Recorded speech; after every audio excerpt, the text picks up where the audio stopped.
bangsa ini merupakan bangsa yang rendah, bangsa jongos, bangsa budak yang harga dirinya tidak lebih seperti anjing. Sehingga pada masa pemerintahan Hindia Belanda itu ada sebuah aturan. Warga negara utama ini adalah warga negara Belanda dan Eropa. Warga negara kelas 2 adalah orang-orang timur jauh, yang dalam hal ini adalah orang-orang Arab. Nah, bangsa ini digiring sedemikian rupa supaya menjadi bangsa yang inferior, bangsa yang rendah diri.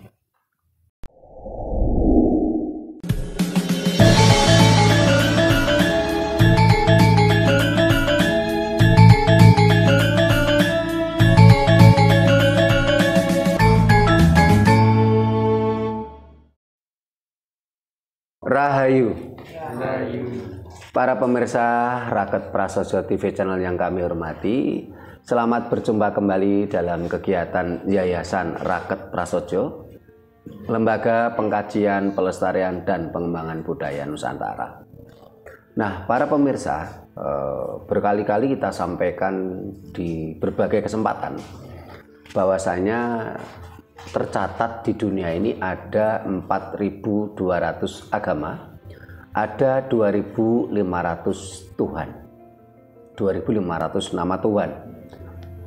Bahkan kalau kita mau bicara jujur, Tuhan itu lebih banyak lagi, tidak hanya sekedar 2.500, tetapi sebanyak manusia ada di muka bumi ini. Nah, para pemirsa yang menjadi kita penasaran, kenapa sih, agama yang ada di Indonesia ini kok semuanya agama internasional? Bahkan oleh para penggiat budaya Nusantara ini dikatakan agama Dayo. Kenapa agama di Indonesia ini agama Dayo? Kenapa agama di Indonesia ini agama internasional? Ini akan kita bahas, akan kita obrolkan. Para pemirsa, seperti biasa silakan nanti kondo takon di kolom komentar ya. Tapi sebelum itu akan coba Bu Nani akan melantunkan tembang. Silakan Bu Nani. Rahayu. Rahayu. Najan wujud imung peksi, agawe lini pronto,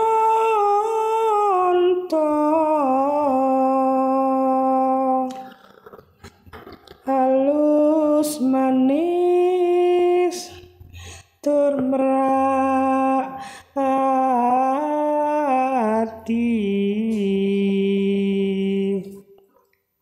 wasu enggon kula lono,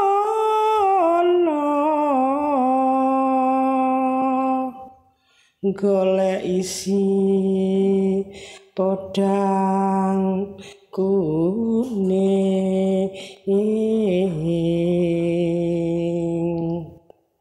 iba bunga ing atiku,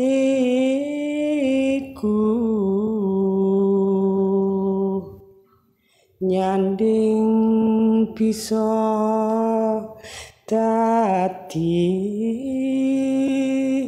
tombo.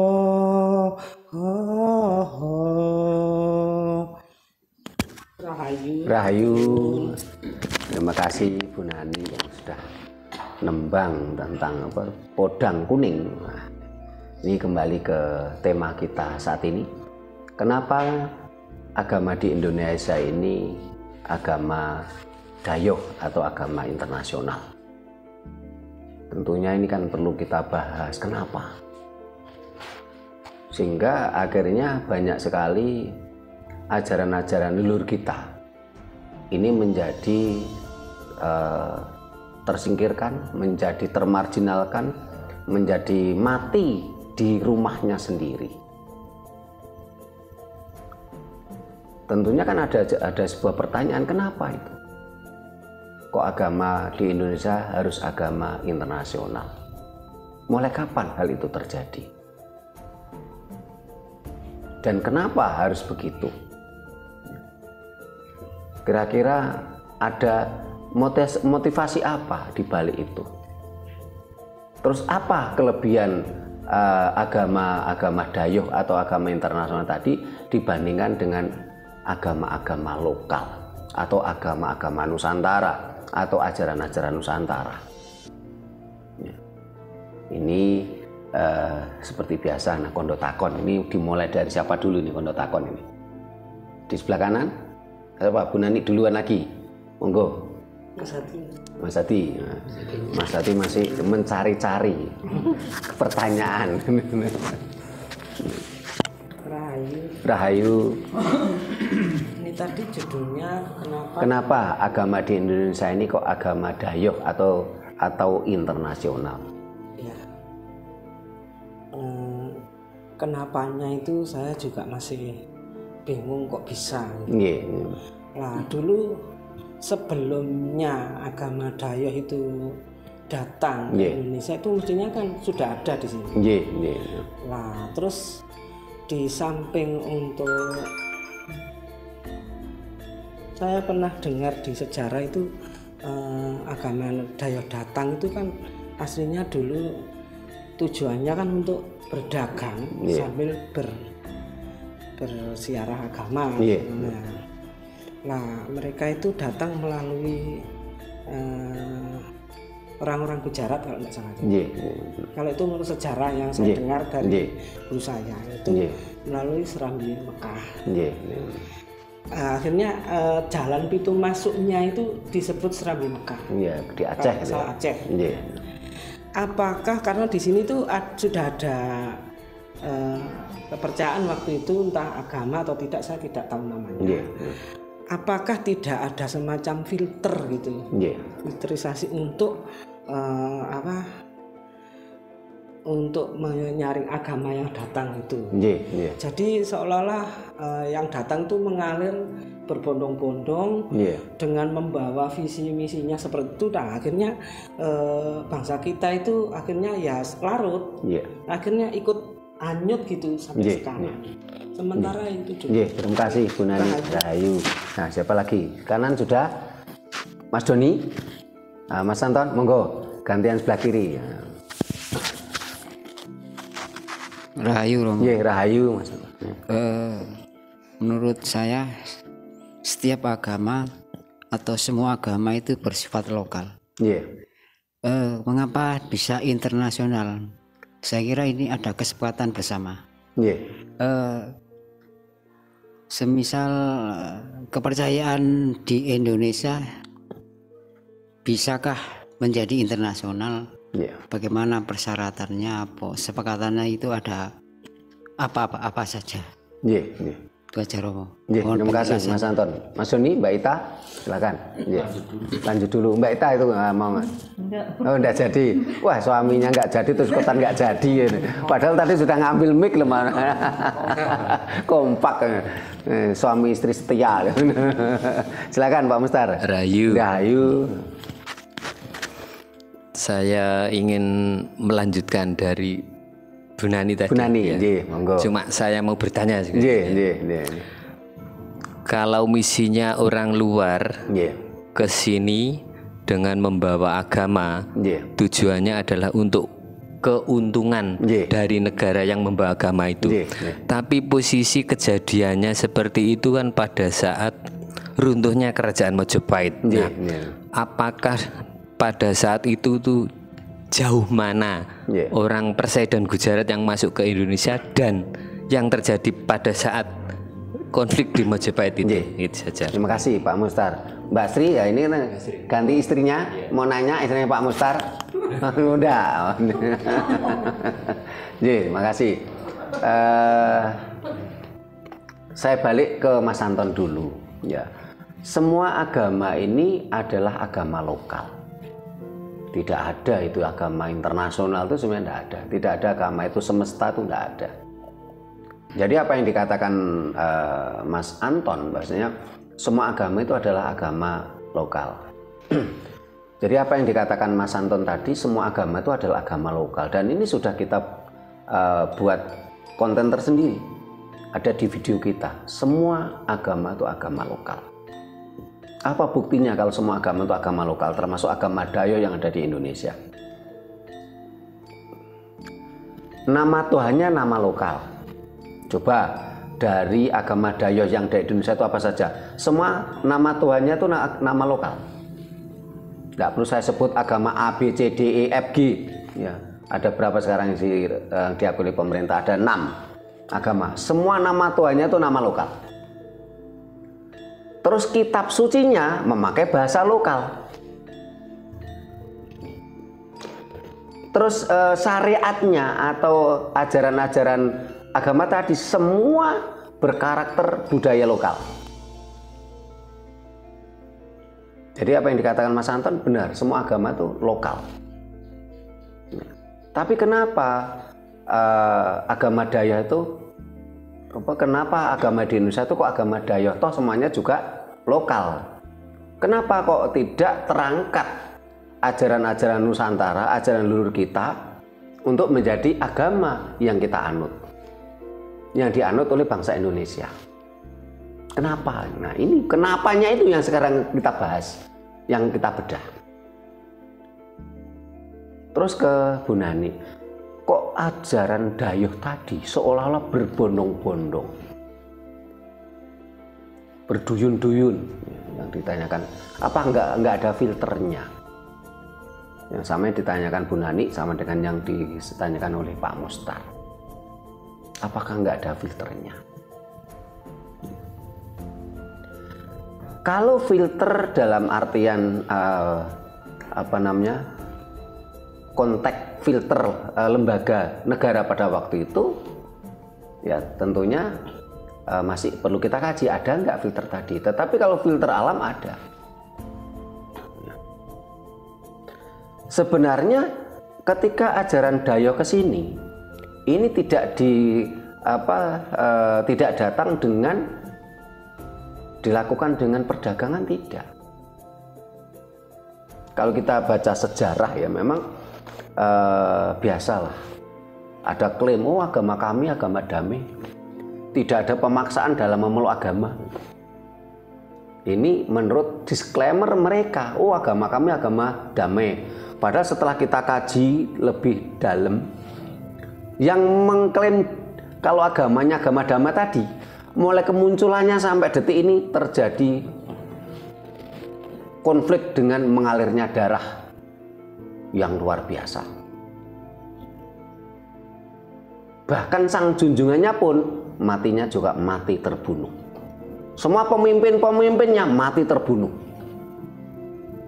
Tetapi aneh, bangsa ini begitu mabuk agama sehingga dikatakan, oh agama kami agama damai. Semua seperti terhipnotis.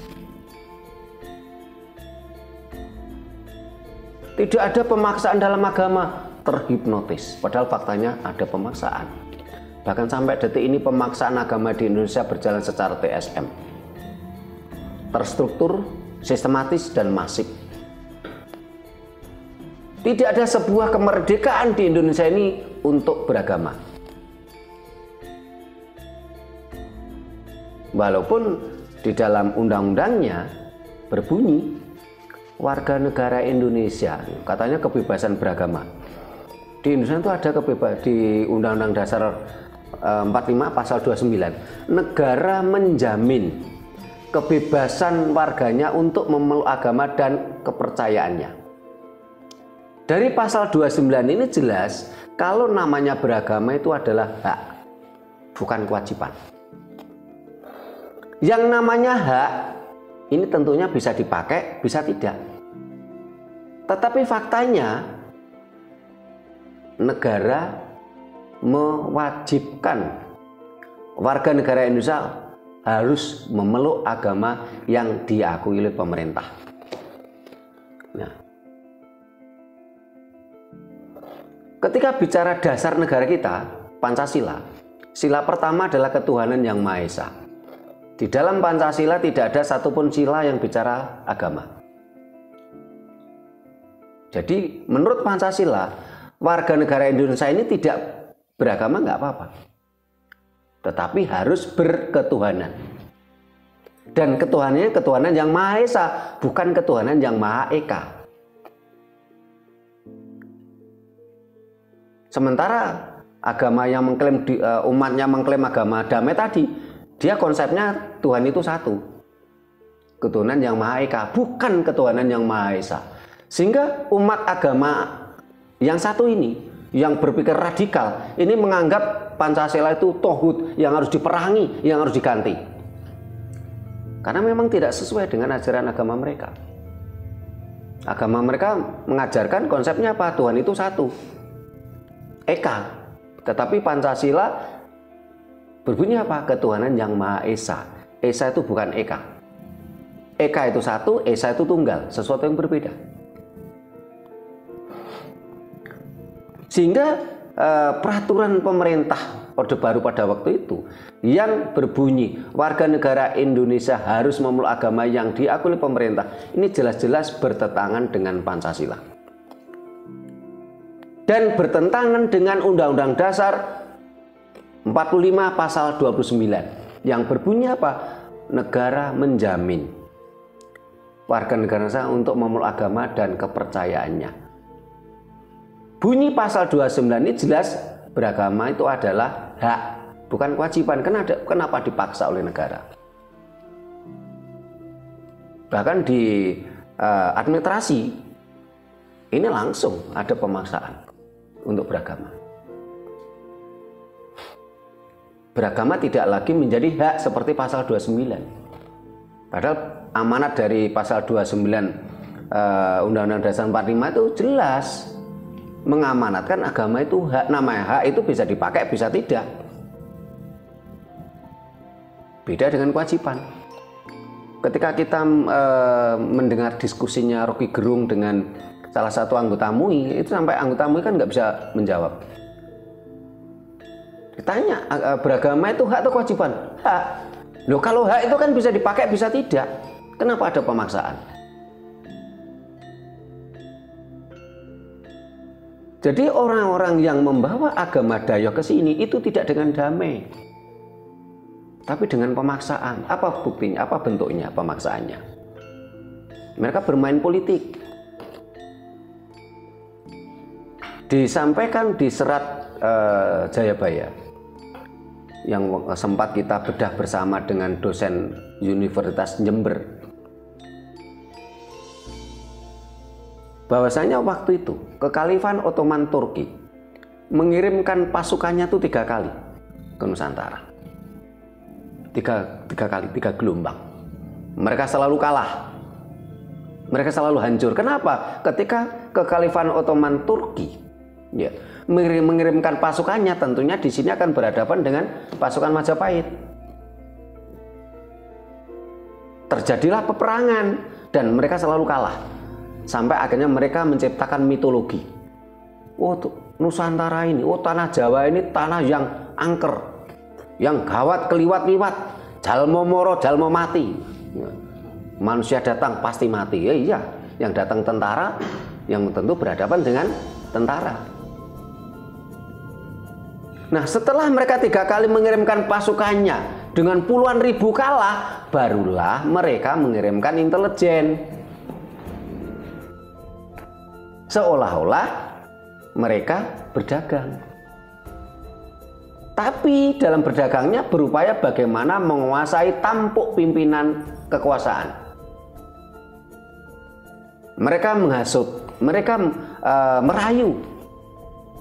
Sehingga pada waktu itu Kadipaten Demak yang awalnya cuma sekelas adipati, mereka melakukan MOU tahun 1478, akhirnya terjadilah Demak perang dengan Majapahit.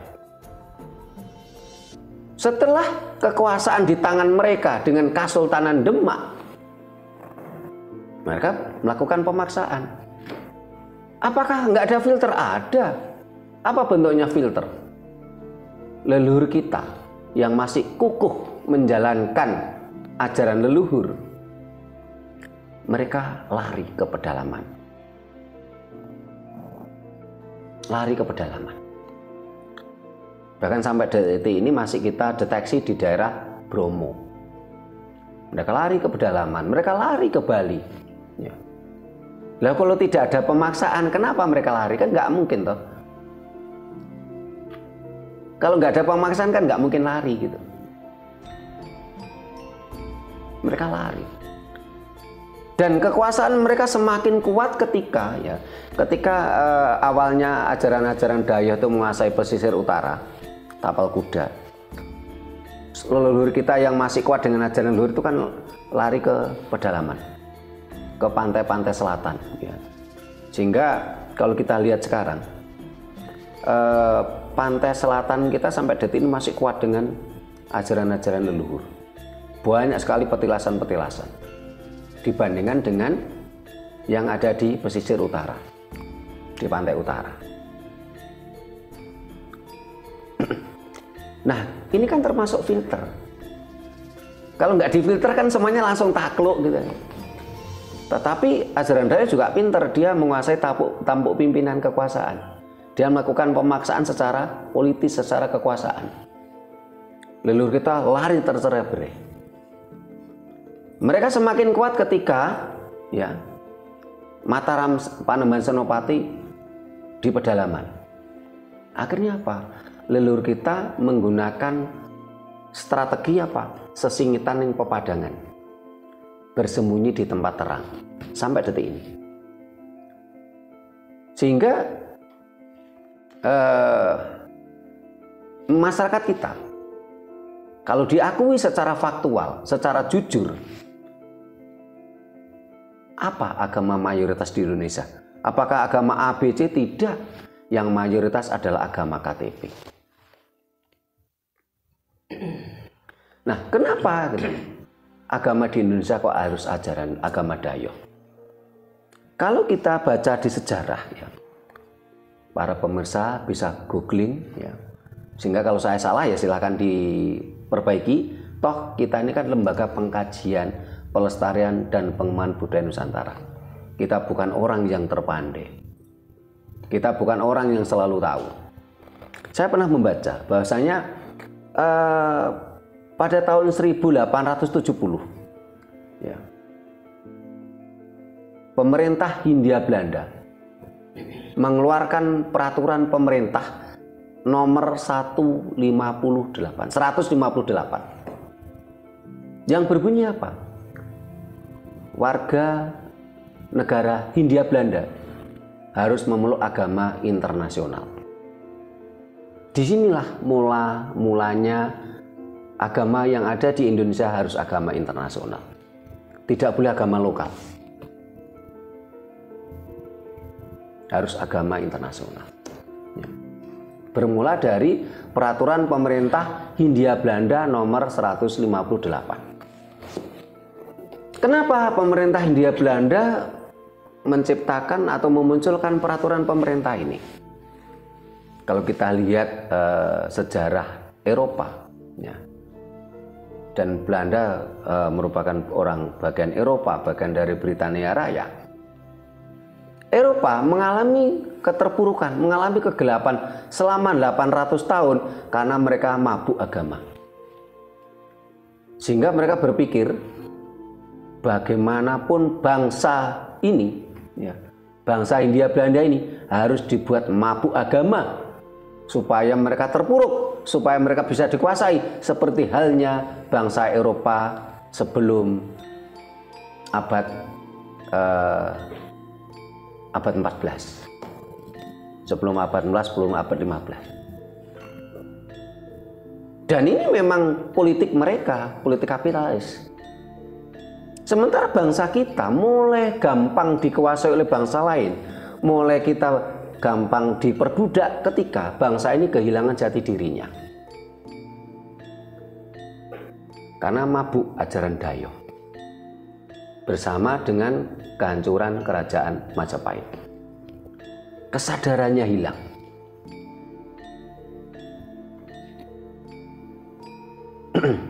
Sehingga ketika bangsa ini kehilangan jati diri, kita begitu mudah terombang-ambing, kita begitu mudah dijajah, kita begitu mudah dikuasai.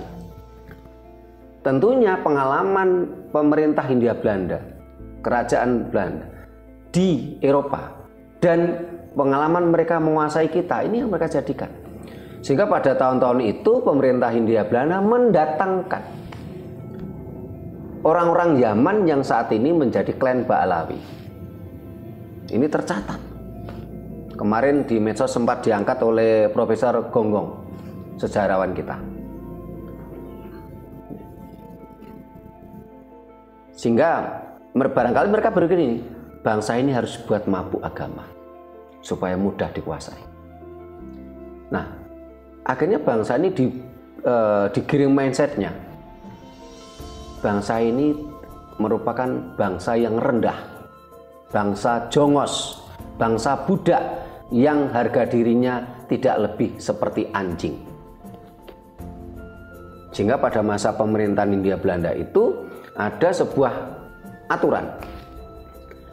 Warga negara utama ini adalah warga negara Belanda dan Eropa. Warga negara kelas 2 adalah orang-orang timur jauh, yang dalam hal ini adalah orang-orang Arab.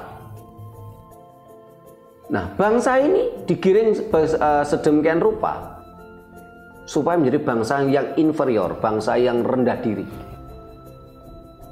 Dicekoki dengan agama. Dan agama itu didatangkan dari Arab.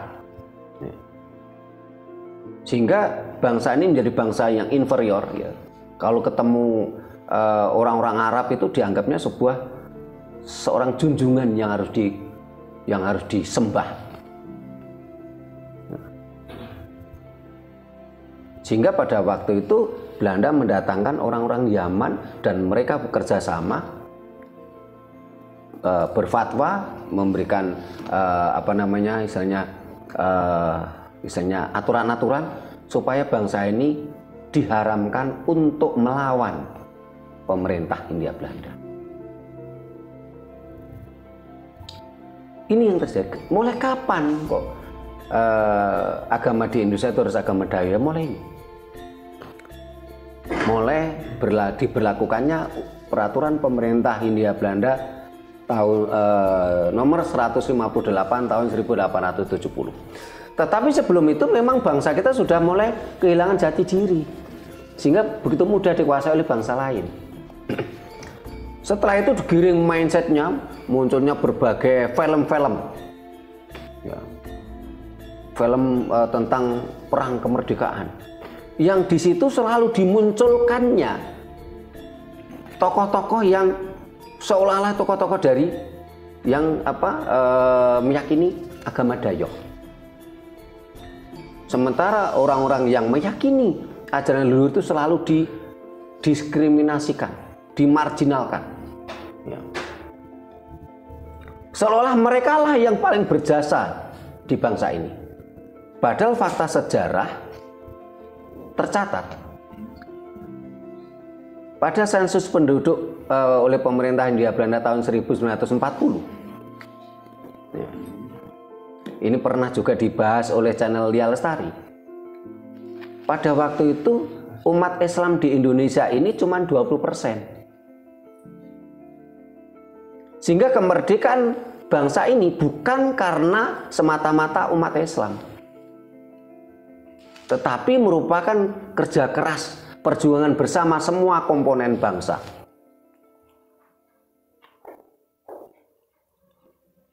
Setelah itu diperparah dengan peraturan pemerintah Orde Baru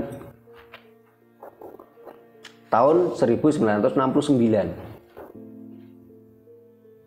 Akhirnya warga negara Indonesia harus memeluk agama yang diakui oleh pemerintah, dan semuanya ajaran Dayak.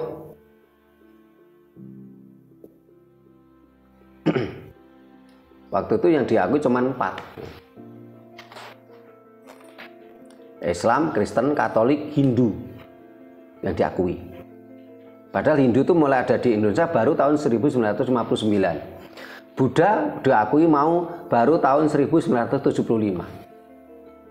Ketika semua ajaran agama yang ada di Indonesia adalah agama Dayo, apa yang terjadi? Bangsa ini mau dicerabut jati dirinya, mau dicerabut budayanya. Kalau kita mau dijadikan Arab, kita mau dijadikan Israel, kita mau dijadikan India, ya. Loh, kalau kita nggak punya jati diri, ya, kita menjadi Arab, toh menjadi Arab KW. Kita kan nggak mungkin jadi Arab beneran, kita memang bukan orang Arab. Kita menjadi Arab KW. Oh, kita mau dijadikan bangsa Israel, ya Israel KW. Wong kita memang bukan bangsa Israel. Kita mau dijadikan bangsa India, ya India KW. Jadi sepanjang ajaran Nusantara, jati diri bangsa kita tidak bangkit, ya selamanya kita menjadi budak bangsa lain dengan kedok agama. Ini yang harus kita sadari. Kenapa kok agama di Indonesia itu harus agama Dayo? Bangsa ini mau dihancurkan, bangsa ini mau dihilangkan, dan kita dijadikan bangsa KW. Nah, ini barangkali ada lagi coba untuk takon. Nah, ini Mas Doni. Nah, Mas Doni ini butuh kepemanasan. Rahayu menanggapi sedikit, Romo. Iya, monggo silakan. Terkait sesuai tema ya, maksudnya mengapa agama di Indonesia internasional ya Pak ya tadi ya, yang kenapa agama di Indonesia kok agama Dayo atau agama ya, internasional? Okay.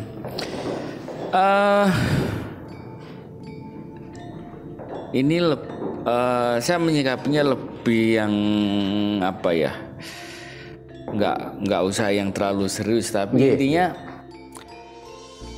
pernahkah semenjak agama Dayo itu, kan nggak hanya satu lah agama Dayo, banyak agama Dayo itu, dilakukan audit. Artinya gini, ketika itu hal itu dilakukan audit, maksudnya secara keberadaan awal agama Dayo itu tercipta dari sononya gitu loh. Akhirnya kan itu saya kira bukan diadopsi ya, karena memang ada yang sifatnya, kalau saya boleh menyimpulkan yang tadi itu kan akhirnya kan kepentingan politis dengan yang sifatnya banyak aspek itu loh. Nah, akhirnya kalau memang kebenaran yang hakiki terkait agama internasional tadi itu dulu, pernahkah dilakukan audit? Kan seperti itu harusnya loh ya. Nah, ini salah satu contohnya gini, kapan hari ada temen yang main ke rumah, kebetulan dia ngajak ngobrol, diskusi, itu nyerempet ke hal yang sifatnya spiritualitas lah.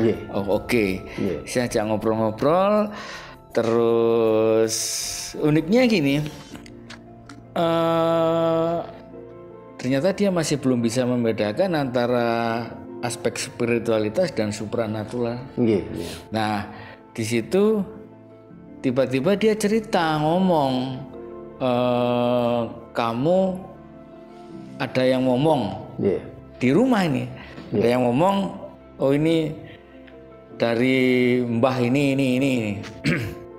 Nah, terus akhirnya saya nyeleduk. Akhirnya gini, terkait apa yang kamu yakini sesuai kepercayaan agamamu itu loh. Nah, outputnya kan ke surga atau neraka kan seperti itulah. Tapi apa yang diomongkan kan, loh, kalau orang yang beragama itu kan outputnya kan langsung ke sana loh. Lah ngapain kok ada di deket, ada waktu itu di deket saya kan seperti itu. Nah, akhirnya saya kembalikan, berarti masih relevankah ajaran yang kamu percaya itu dengan apa yang kamu lihat. Soalnya kan saya ada skeptis, masuk ada keraguan ya di situ. Wong gini, kan ada beberapa aspek ya. Kalau memang ada sebuah penglihatan, itu ada beberapa aspek yang harus terpenuhi itu loh. Nah itu dia kecenderungannya lebih ke halus sih kalau menurut saya. Dan anehnya lagi, saya dipaksa harus mengamini apa yang dia loh saya nggak melihat kok dipaksa harus mengamini. Nah, artinya semua itu kalau diterjemahkan yaitu apakah semua itu pernah diaudit? Dah, makasih. Terima kasih Mas Doni. Mbak Ita mau nambah? Enggak. Mas Supri mau nambah? Belum. Ada yang mau nambah lagi? Bu Nani, monggo.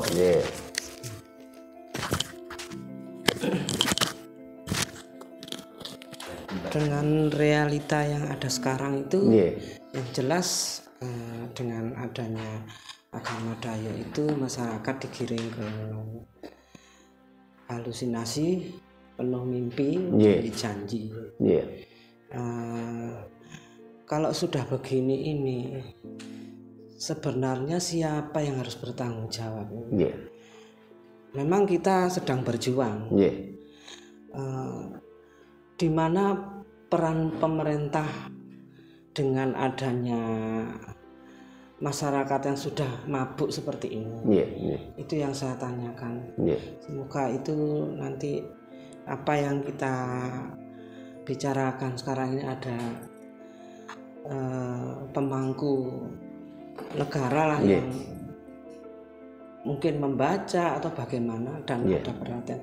Itu harapan saya. Jadi biar kita ini ada semacam semangat gitu loh.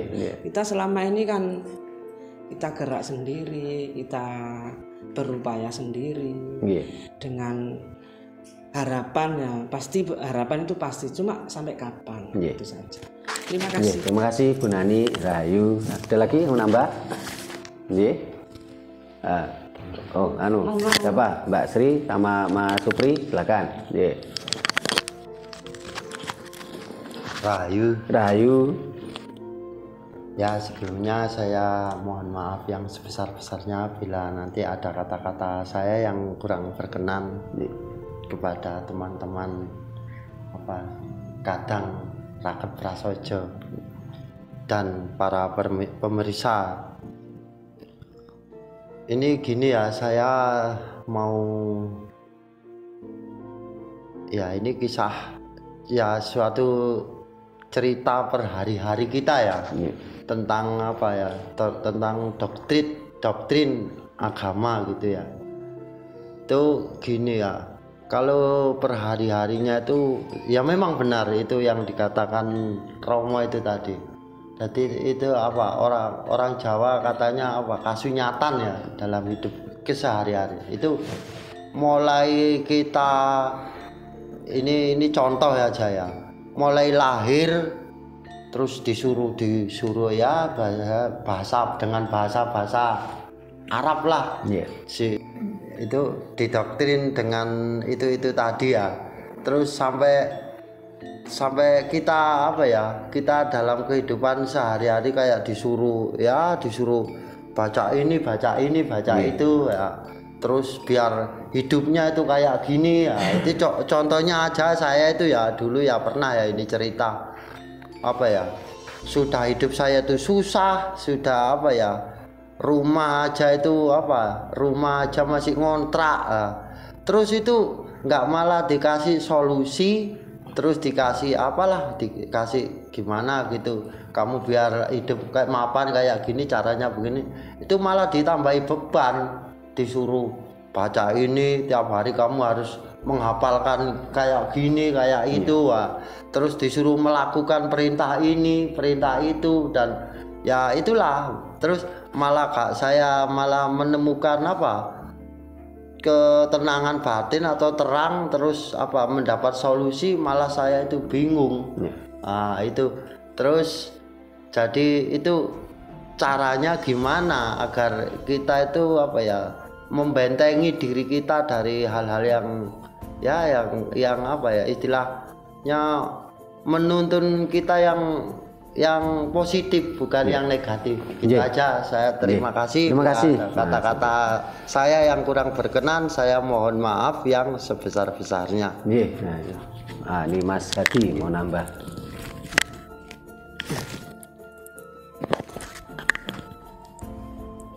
Rahayu Romo. Rahayu.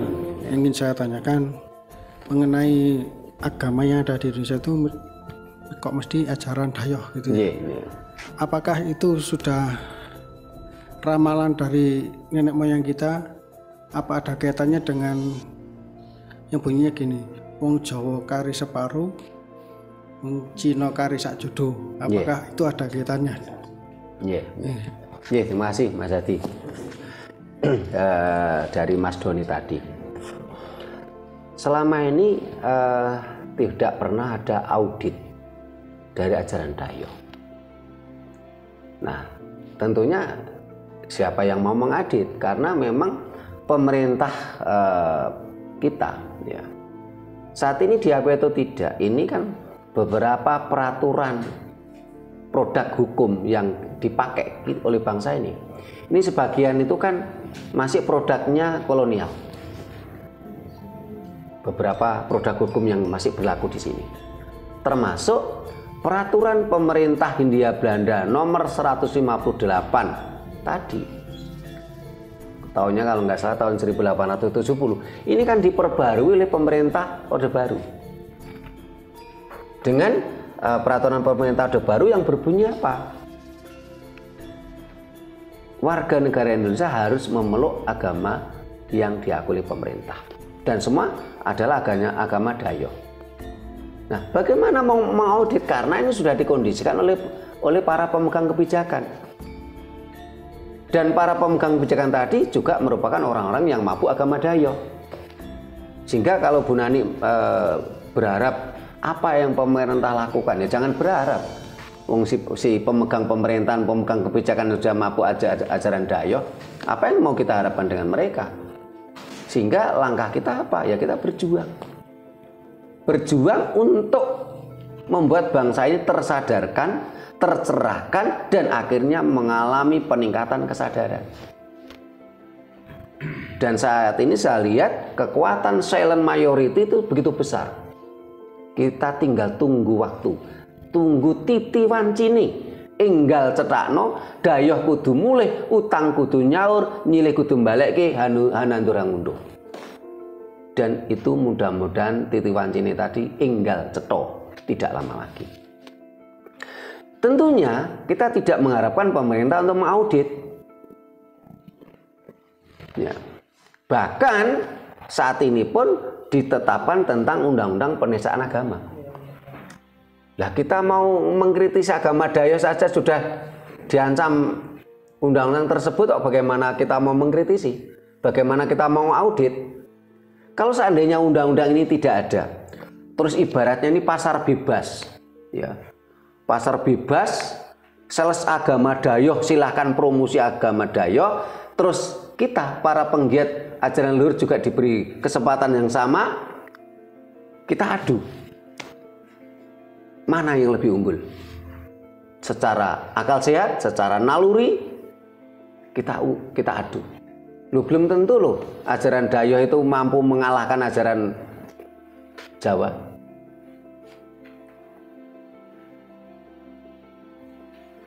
Yang jadi pertanyaan yang harus kita renungkan bersama adalah, apa sih kelebihan ajaran Dayoh dari ajaran leluhur kita? Bahkan malah tidak ketemu loh. Wong fakta sejarah membuktikan sebelum agama Dayoh datang, kita mampu membuat peradaban yang luar biasa. Tetapi setelah agama Dayoh datang dan menguasai bangsa ini, kita nggak memiliki peradaban apa-apa kecuali kuburan. Nggak ada yang ditinggalkan peradaban dari ajaran Dayoh, kecuali kuburan. Nggak ada. Tapi sebelum itu, luar biasa bangsa kita. Sehingga kita tidak mungkin menunggu audit dari pemerintah. Sekarang yang mengaudit adalah kita semua. para personal, para individu-individu yang mengaudit ajaran Dayo tadi. Oh ternyata begini. Ini yang namanya tersadarkan bangsa ini. Setelah tersadarkan, ya, tercerahkan. Setelah tercerahkan, meningkatnya kesadaran. Seperti ceritanya Pak Mostar, dulu mabuk doktrin, mabuk agama Dayo, akhirnya tersadarkan, tercerahkan. Setelah itu pelan-pelan meningkatnya kesadaran. Dan saya yakin di luar sana jutaan orang seperti Pak Mostar. Tetapi mereka masih silent majority, menunggu titi wancini enggal cetakno. Dan itu juga sudah diramal, diprediksi oleh leluhur kita.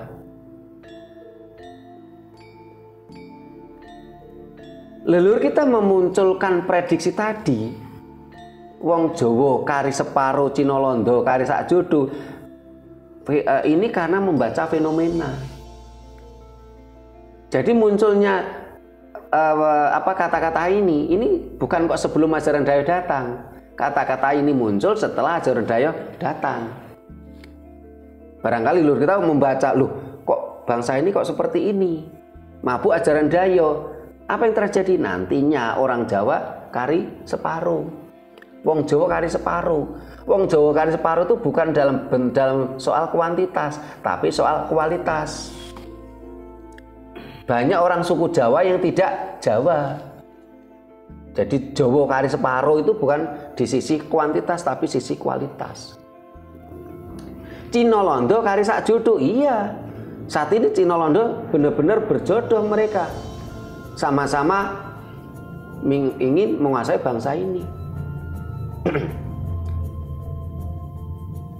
Karena mereka ada kepentingan kapitalis. Dan mereka menggunakan orang-orang misionaris, orang-orang agamis. Sehingga orang-orang agama itu sebenarnya hanya diperbudak saja, hanya dijadikan boneka saja oleh orang-orang kapitalis. Tergantung bangsa ini mau sadar atau tidak. Jadi kalau tadi Bu Nani, kita mudah-mudahan pemerintah jangan diharapkan gitu. Yang kita harapkan adalah personal, individu-individu yang saat ini duduk di pemerintahan, duduk di pemegang kebijakan. Mudah-mudahan mereka tersadarkan, tercerahkan, dan meningkatnya kesadaran. Baru nantinya akan benar-benar datanglah titi wancini enggal cetakno. Karena itulah kita kemarin melakukan ritual linggih songsong agung Siwa Buddha untuk menyongsong pemimpin kebangkitan Nusantara. Apakah pemimpin kebangkitan Nusantara itu hanya cuma satu sosok? Bukan. Semua kita ini adalah pemimpin. Memimpin dirinya sendiri, memimpin kelompok keluarganya untuk semuanya menuju tersadarkan, tercerahkan, dan meningkatnya kesadaran. Nanti pada titi wancini enggal cetakno, ya Dayo mulih. Dayo kudu mulih, utang kudu nyaur, nyilih kudu mbaleke, nandur hangunduh.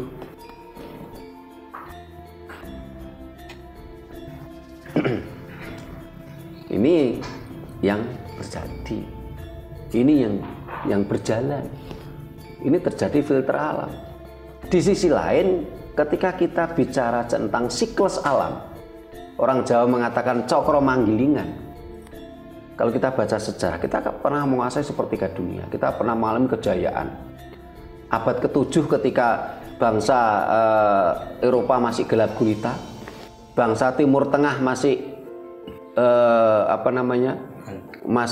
belum mengenal apa-apa tentang peradaban. Ya. Bangsa Cina masih ada konflik, ya. Leluhur kita sudah mampu membuat peradaban Candi Borobudur. Kita sudah memiliki sebuah universitas yang hebat. Di relief Borobudur sudah ada gambaran tentang bagaimana leluhur kita sudah memiliki teknologi kapal layar dengan tiang pancang miring. Itu abad ke-7 kita sudah memilikinya.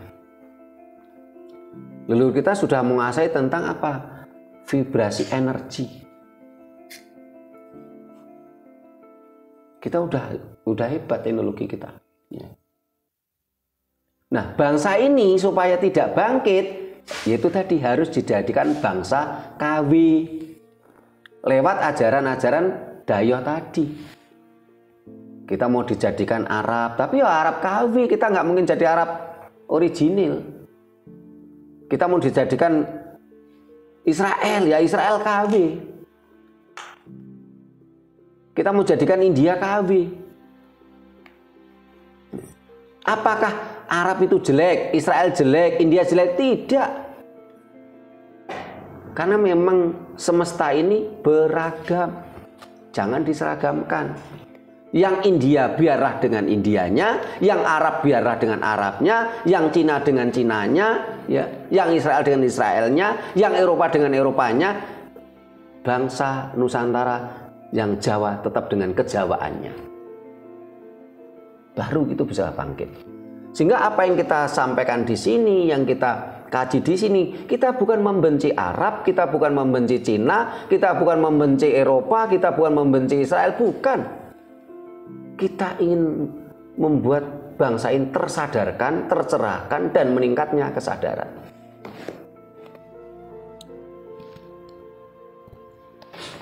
Jadi kalau yang disampaikan Mas Pri tadi memang itu fenomena nyata pada bangsa ini. Bangsa ini dijejali dengan hafalan-hafalan, dibebani dengan hafalan-hafalan. Bangsa ini digiring mindsetnya untuk meminta dan meminta, ya, ndonga minta, jaluk, ya. Sementara kita kehilangan jati diri kita. Padahal jati diri kita, leluhur kita mengajarkan nenuwun bukannya nyuwun. Bahkan ketika kita nenuwun pun itu dengan vibrasi energi semesta. Dengan cok bakal ini kan vibrasi energi semesta. Bukan sekedar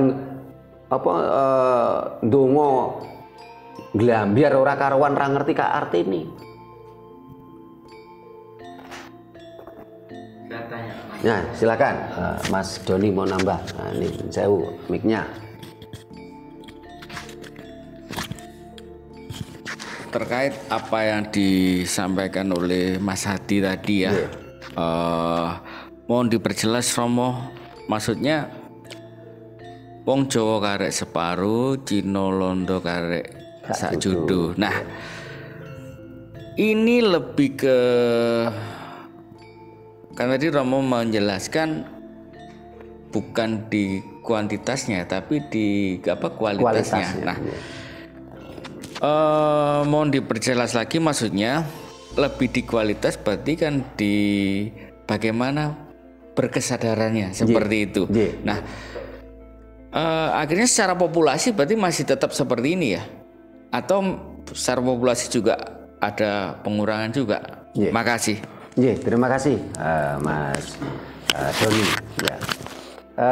Ketika wong Jawa kari separuh itu kan dalam hal kualitas, ya, bukan kuantitas. Tetapi dari sisi kuantitas pun bangsa ini juga dikurangi.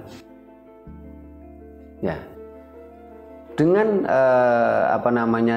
jumlah penduduk dibatasi, ya, KB. Kalau kita lihat di lapangan, bangsa kita digiring mindsetnya untuk KB. Anak cukup 1, cukup 2. Sementara yang non pribumi ini nggak ada batasan, tidak ada teguran, tidak ada sanksi, gitu loh.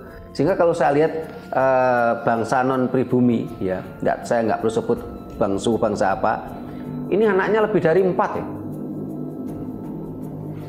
Nggak ada batasan, nggak ada sanksi, gitu loh. Nah, sementara kita ini kan memang untuk KB kan nggak ada sanksi, tapi kita kan digiring mindsetnya seolah-olah kalau anak 2 itu menjamin kesejahteraan, padahal ya belum tentu. Yang menjamin kesejahteraan adalah apa? Sopo obah mesti mamah. Jadi secara kuantitas pun kita juga dikurangi, Mas, oleh politik global. Tergantung bangsa ini mau sadar atau tidak. Loh, kalau memang pemerintah ini benar-benar mau menjalankan KB dengan benar, tentunya kenapa kok cuman pribumi saja yang digiring mindsetnya untuk beranak 2 atau 1? Kenapa yang non pribumi tidak? Kenapa tidak ada sanksi ketika non pribumi anaknya lebih dari 4? Dan ini pun terjadi di Bali. Di Bali saat ini ketut ini tinggal 9%. Nyuman tinggal 15%. Ini data valid loh ini. Bisa dicek gitu. Kenapa? Karena dengan program pemerintah KB, keluarga berencana anak dengan 2, otomatis kan Bali kehilangan juga. Bali itu kan tradisinya kan anaknya kan minimal 4. Putu, made, nyuman, ketut. Karena anak cuma 2, akhirnya cuma putu sama made. Ketut tinggal 9%, nyuman tinggal 15%. Bangsa ini kan mau dihabisi dalam segala hal. Ya. Kita bukan menentang program pemerintah KB loh ya. Tapi kan harus proporsional dan profesional gitu loh. Karena selama ini saya lihat banyak yang non pribumi itu anaknya lebih dari 4 ya. Tidak ada sanksi kok.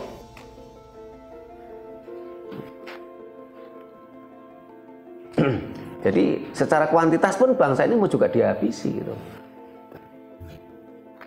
Kualitas jelas-jelas saat ini kita habis, tinggal separuh atau enggak ada apa istilahnya. Bahkan ada yang mengatakan wong Jawa enggak anak separuh, kayak seprapat katanya.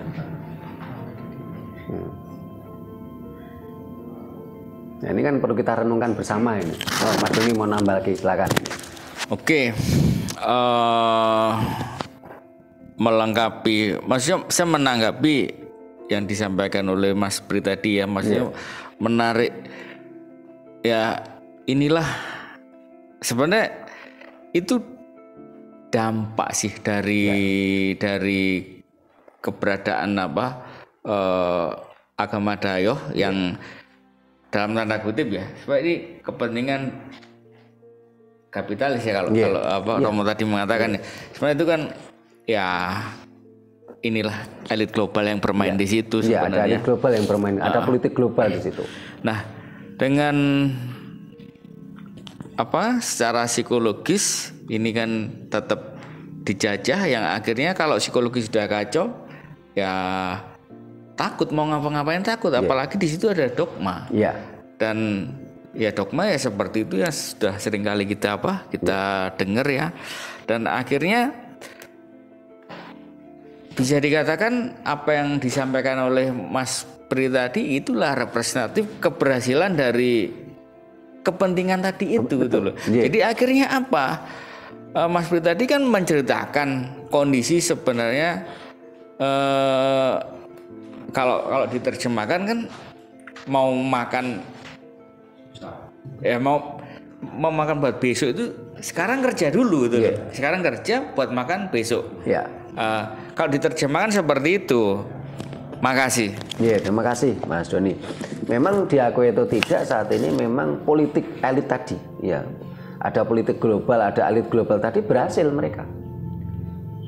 Berhasil menghancurkan bangsa ini. Secara kuantitas kita berkurang, secara kualitas kita berkurang. Dan itu pun kita dijadikan bangsa KW. Kita benar-benar mabuk dogma untuk mudah mereka kuasai. Dan anehnya ya, ini tidak tahu sampai kapan ini kita menunggu benar-benar sang Satrio Piningit. Ingat, Satrio Piningit itu bukan satu sosok tapi banyak sosok. Dan kuncinya adalah apa? Bangsa ini harus tersadarkan, tercerahkan, dan meningkatnya kesadaran. Mudah-mudahan semakin banyak yang tercerahkan, tersadarkan, tercerahkan, dan meningkatnya kesadaran. Kita tidak perlu takut ya, dengan ancaman-ancaman dogmatis. Ya. Kita harus berpikir cerdas. Demi siapa? Demi anak bangsa, demi keturunan kita, bukan demi Sutrimo pribadi, bukan demi yang ada di sini, demi bangsa ini. Sampai kapan bangsa ini akan menjadi bangsa budak, tidak bisa merdeka jiwa raga? Sampai kapan bangsa ini bangkit seperti leluhur kita dulu yang gagah perkasa? Kita harus jadi diri sendiri. Kita tidak perlu menjadi Arab KW, Israel KW, Cina KW, India KW, Pali KW. Kita harus jadi diri kita. Teman-teman kita, saudara kita dari suku lain, ayo kita bangkit bersama. Yang Batak jadilah Batak yang benar, yang Dayak jadilah Dayak yang benar, yang Sasak jadilah Sasak yang benar, yang Bali jadilah Bali yang benar, yang Papua jadilah Papua yang benar. Kita bangkit bersama. Ketika kita berteriak untuk melestarikan budaya Jawa, bukan berarti kita ingin mengabaikan suku bangsa yang lain. Tidak, ayo kita bangkit bersama. Ingat, ketika ajaran Dayo datang, bangsa ini tercerai-berai. Di Jawa saja, ya. Di Jawa ini setelah ajaran Dayo datang, ini menjadi tercerai-berai beberapa kerajaan. Hampir sekitar 10 kerajaan tercerai-berai. Nusantara hancur, tercerai-berai. Kita disatukan oleh pemerintah Hindia Belanda. Jadi pemerintah Hindia Belanda itu juga ada manfaatnya untuk bangsa ini. Kalau seandainya bangsa ini tidak dijajah oleh pemerintah Hindia Belanda, tetap tercerai-berai oleh mabuk agama Dayo tadi, barangkali saat ini di Jawa saja muncul beberapa kerajaan yang terus tercerai-berai. Tapi pemerintah Hindia Belanda memiliki andil apa? Menyatukan kita. Setelah kita di bawah penindasan penjajahan pemerintah Hindia Belanda, kita merasa satu nasib. Karena bersama nasib inilah kita akhirnya bangkit bersama. Sampai akhirnya terjadinya proklamasi 17 Agustus. Bangsa ini merdeka. Kesamaan nasib ini harus bangkit bersama. Kita harus tersadarkan bersama, tercerahkan bersama, dan meningkatnya kesadaran. Sehingga nanti kita semua menjadi merdeka jiwa raga.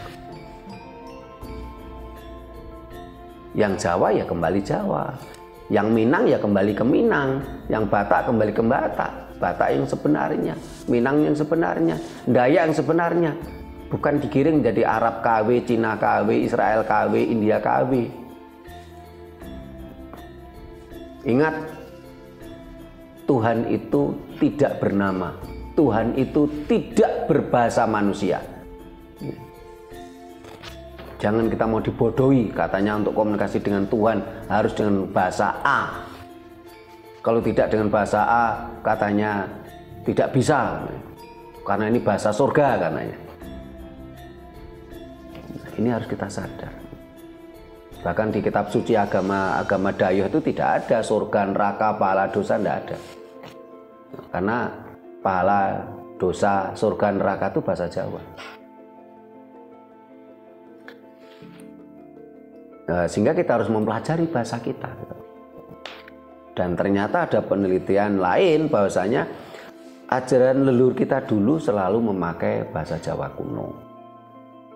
Tetapi juga memakai bahasa Sanskerta untuk menjadi bahasa internasional kita. Nah, ini ada lagi yang mau nambah sebelum kita tutup ini.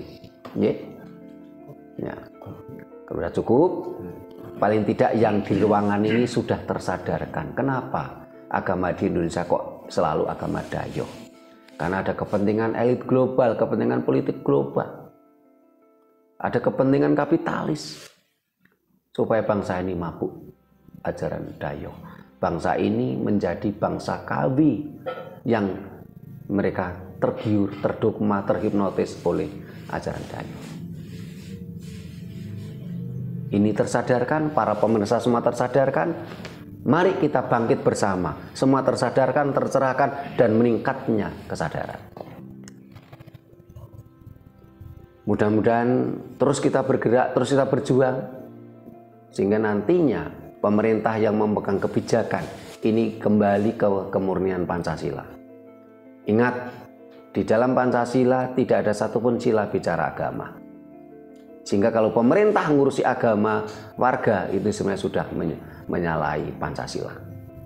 Apalagi amanat dari Undang-Undang Dasar 45 pasal 29. Negara menjamin kebebasan beragama dan menganut kepercayaannya. Berarti beragama itu adalah hak, bukan kewajiban. Kenapa harus dipaksa untuk beragama?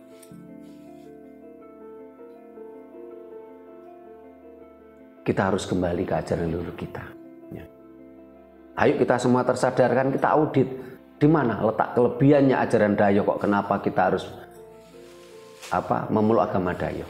Apa kelebihannya dibandingkan dengan ajaran leluhur kita? Terima kasih. Bila mana ada kata-kata kami yang kurang berkenan, tata krama kami yang kurang memadai, kami mohon maaf. Sampai jumpa di kegiatan kita lainnya. Rahayu.